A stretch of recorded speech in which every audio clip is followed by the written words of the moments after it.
Pia naomba nitambue uwepo wa mwenyekiti wa kijiji cha Kilindoni, viongozi wetu wa dini, mashehe, walimu, wazazi na wanafunzi. Jamhuri ya Muungano wa Tanzania, kazi. Watoto oye! Ndugu mgeni rasmi, nami kama alivyo kaimu mkurugenzi wa wilaya, sina jambo kubwa la kusema hapa mbele yako, lakini kwa dakika hii moja niliyopewa nataka niseme jambo moja. Ndugu mgeni rasmi, siku ya jana waziri mwenye dhamana ofisi ya Mheshimiwa Rais TAMISEMI alitoa tangazo la kuhitimisha uhai wa mabaraza katika nchi nzima.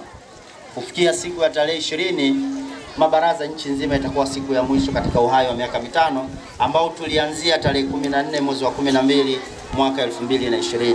Wakati tunaadhimisha siku hii ya mtoto wa Kiafrika leo tarehe 16, Mheshimiwa Mkuu wa Wilaya, mimi kwa niaba ya madiwani wenzangu nilikuwa nataka nitoe shukrani ya dhati kwako. Wakati tunakabidhiwa halmashauri na kabla wewe hujaja, tulikuwa na changamoto kubwa sana ya ukatili wa kijinsia ambao kimsingi mpaka sasa unaendelea. Lakini tangu uwepo wako tumeshuhudia hatua kubwa na hatua nzito zikichukuliwa dhidi ya wale wote wanaosababisha ukatili wa kijinsia.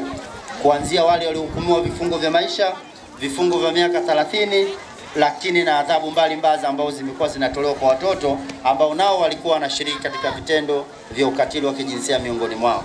Mheshimiwa Mkuu wa Wilaya, kwa kiasi kikubwa haya matukio sasa yamepungua na kwa kiasi mkubwa yanaakisi ujumbe wa mwaka huu ambao unalenga katika kulinda haki za watoto. Mheshimiwa Mkuu wa Wilaya, pokea shukrani zetu za dhati kwa kazi ambayo wewe pamoja na kamati yako ya ulinzi, wewe pamoja na ofisi ya mkuu wa wilaya, wewe pamoja na mkuu wa polisi mmeendelea kuifanya na kielelezo cha kulinda haki za mtoto wa Kiafrika.